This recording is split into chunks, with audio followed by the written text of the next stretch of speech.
don't faint, anyone.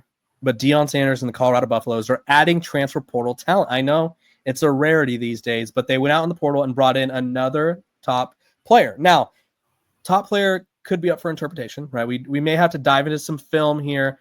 He was viewed as one of the top remaining players. That being said, I don't know what that necessarily means, but the Buffs landed Maryland transfer Andre Roye. He's offensive tackle, 6'5", 300 pounds, looks the part. Started 7 games for the Terrapins last year, only allowed 1 sack and 434 snaps. Brian, sort of walk us through, first of all, the confusion about him and I guess just the general direction that you foresee Colorado heading in with all these offensive line additions. I think they're just going to try to work it out, let the best man win. What is it, 7 guys they've got? 7 guys. Yeah, 7 guys. That doesn't even count the guys they got coming back. So my guess is they're going to try players at different spots. Try right tackle, right guard, find the right combinations, whatever works. You know, Seaton's the left tackle, and they got the big fella coming in from Memphis. Those are the only 2 spots. Like, those guys are NFL players.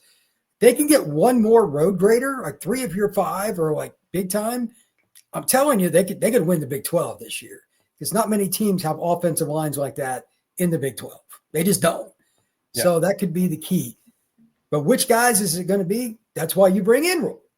Maybe he takes that step forward. And at worst, this is the thing that kills Colorado and most teams in the Big 12 every year. Somebody goes down. And then that next guy is like, oh, boy, here we go.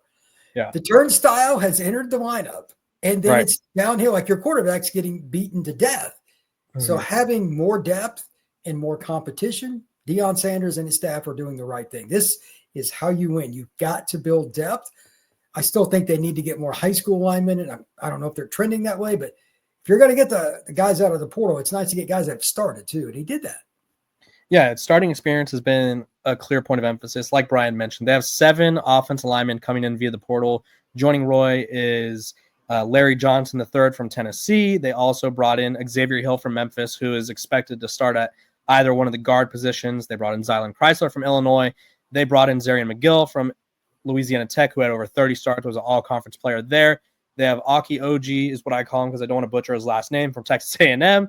And then they also brought in who else?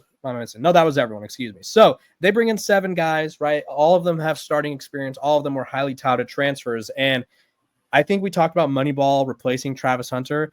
I think they're Moneyball just building an offensive line outside of Jordan Seaton, right? You kind of offensive line is the one place where you can't be bad and expect to win games. I think, and this has kind of been a controversial take in the past few days because of where he fell in the draft, but I do think Shedeur Sanders masked so many issues that offensive line had. To get that team to 9-4 and be sacked 94 times in 2 years, I think is nothing short of a miracle. Now, if you want to debate whether his jersey should have been retired or not, that's a different discussion. But what I'm saying is Shedeur Sanders was masking those issues. And so I think Colorado is well aware of that. They want to run the ball more. They want to protect whoever's at quarterback. And Brian, you hit on it.